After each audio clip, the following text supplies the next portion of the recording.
he is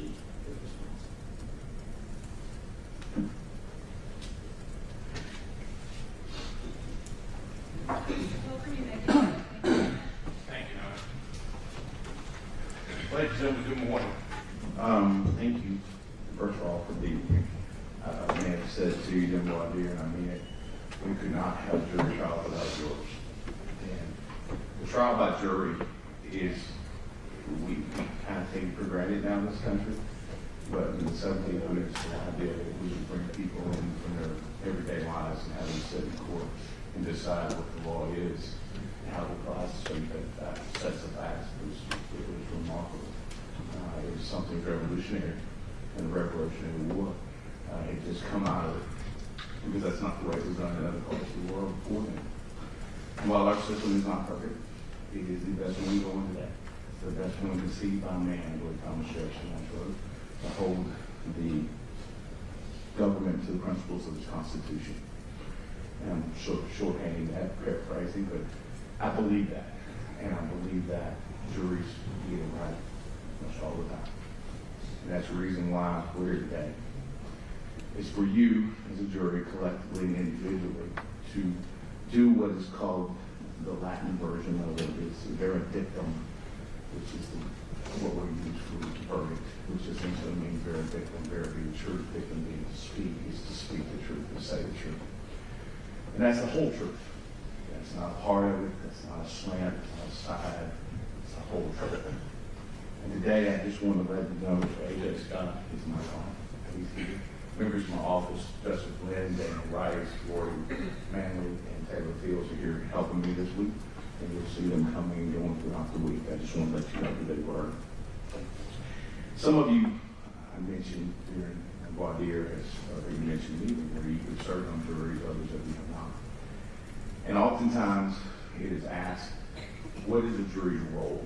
What do they do? And everybody, I think, for the most part, has either read or watched on television verdict. Everybody knows the verdict, right? And that's ultimately the byproduct, is the end result of what you do. But it's not what a jury does. And as I was preparing for this case, some things struck me. And you might wonder why I have a loaf of bread on my table. And I have always been a visual learner. From when I was a young child to this day, visual learner. And you might wonder, what does loaf of bread have to do with a case? And it made me think about 30 years ago, 28 years ago, so I had a job for a time at Flowers Bakery in Newark. It's located on Industrial Boulevard between Highway 101 and 78. If you've driven by there, it probably smells. It smells really good once you work there, not so much. But I remember I had a job, and my job was I ran a bagger. And the bagging machine was kind of toward the end of production where you had to control the nozzles, the air coming out, you had to make sure the bread didn't get backed up. And the scoop had a sensor and scoop out, the bread fall up with the bag. And there was a tying machine, and it went from me to the shipping people, right? They put it on trays on rolling carts into the truck, and trucks to the stores. Well, I remember the first day I was there, I had very little training, but I did have a couple of days. It was kind of on the job training. There was a gentleman named Bill who I think still works there, actually. And I still see him from time to time around town.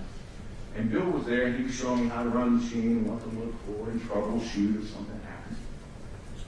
And as you're sitting there the first day, and then the second day, there was a guy. Didn't know who he was, he never introduced himself. He was a man, maybe a woman on the shelf, was a man on my shelf. He would come and literally just take a loaf of bread. Sometimes he'd take a loaf of bread before it went through the slicer, sometimes after, and he had like a tray, right? Like similar to what you see with a waiter, right? And he'd just walk away with it. And I was curious as to who this guy was. Well, then I also found out that the particular job that I had, you were paid hourly, but you're also paid production.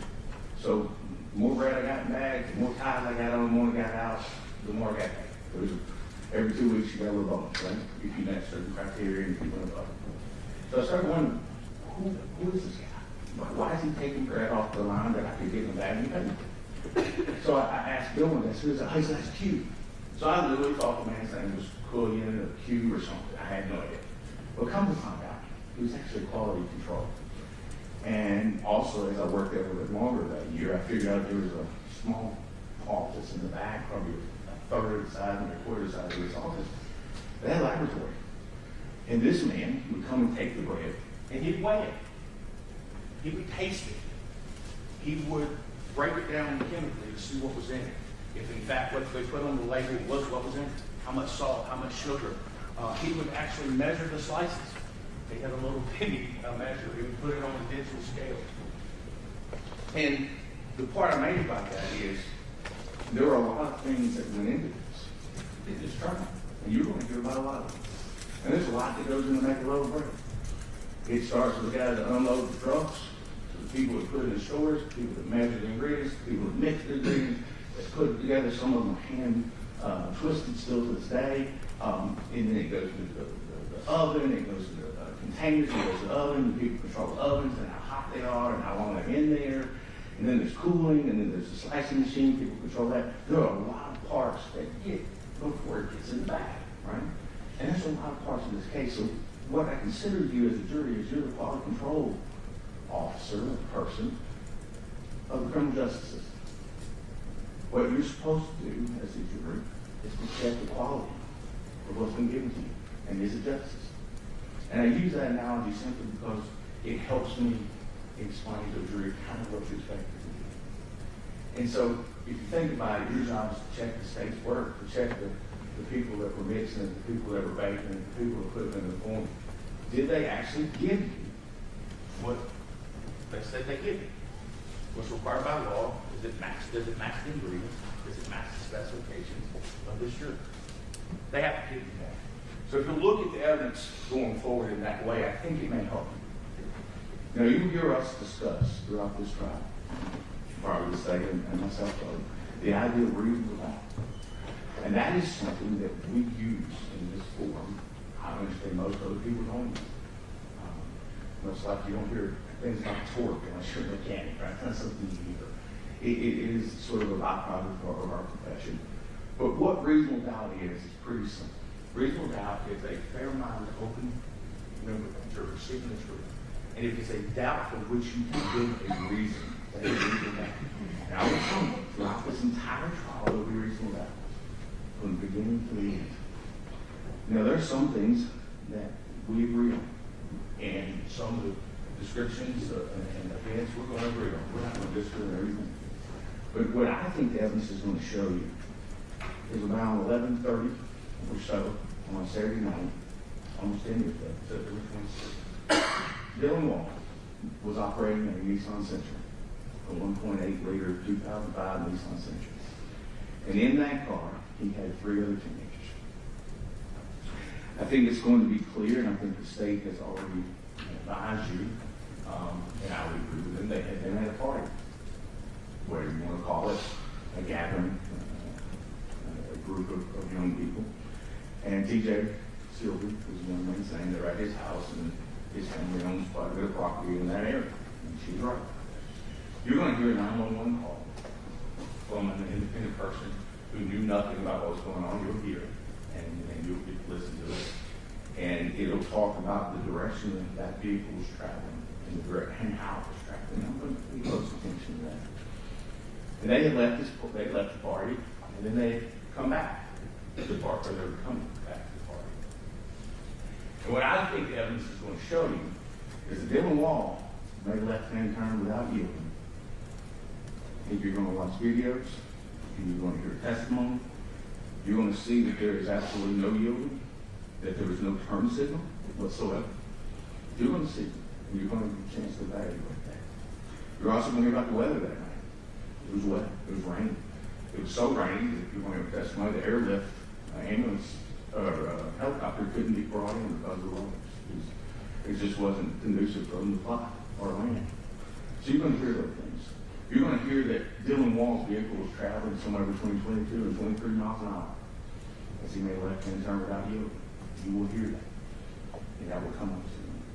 There was, in fact, alcohol present, both in the car, in the road, and throughout the crash scene. And there's 2 different types of alcohol that are present.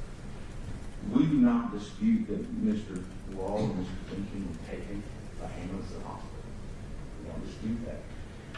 I will let you get notice, and I will believe evidence will show you that Mr. Finken was combative on the scene and combative inside the ambulance. Evidence also, we believe, is that Mr. Wall actually vomited inside the back of the ambulance. I think you heard testimony on that. And I want you to pay close attention to that testimony and close attention to those details. We don't dispute that injuries and death resulted from this accident. We don't dispute that. And the loss of those two young girls is something that can never be filled by anything I say or could say, and it may be the worst thing that a parent has to live through. It's the loss of a child. I can't imagine anything worse as a parent. I don't know anything worse I could live through than that. And for those parents and those grandparents and family, I'm deeply, deeply sorry. Okay, very much so. I want that to be clear that no matter what happens here this week, next week, the result, there is no hope in their life that can be good. I'm sorry for that. That's really it. But we do dispute who's at fault. We do dispute the possible cause. We do dispute how this accident occurred. And what I ask every jury to do, and I'll ask you guys to do the same, whether it's a one-day trial, a week trial, whether it's 4 witnesses or 40 witnesses, pay close attention to a lot of things. Things that are you told, and things that you're not told. Things that you're shown, things that you think you should be shown and are not. These are all things within your province to consider. And I want to leave you one thing here. Is, as I was preparing for this case, I looked up the term for accident. Because there are different words, motor vehicle collision, motor vehicle accident. But essentially an accident is an unfortunate incident that happens unexpectedly and unintentionally. A secondary definition is an event that happens by chance or without apparent or deliberate cause. And that's what this is, folks. This is accident. It's all it's ever been. And we believe that when this is all said and done, and you have a chance to go back and deliberate, and I know that's going to be a difficult task. I understand that. It always is. And again, I say thank you for that, for what you're going to do, what you have done, and what's going to be presented to you. Is when you go back, you're going to see reasonable doubt throughout the case. There's no reasonable doubt.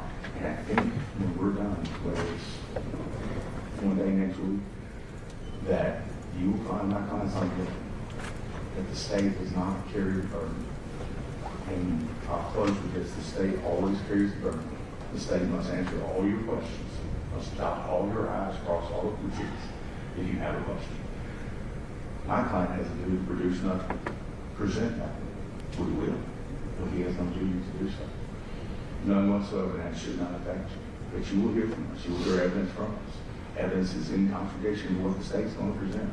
And it'll be your job to hash that out. And I think when you're done, you're going to find the reasonable doubt is clear throughout this case, from the beginning to the end. And if that's the case, if it's anywhere in, it's not guilty. And that's what we're going to actually find out guilty in each count. Thank you very much for your time. Thank you for your attending this. I look forward to presenting the case. Thank you. State can call its first witness.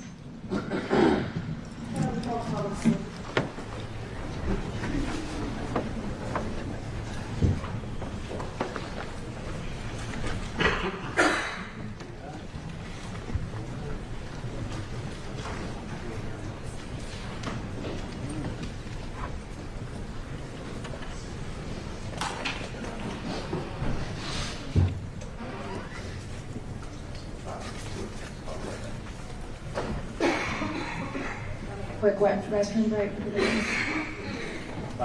5 minute break? Okay. All right, we'll take a 5-minute recess.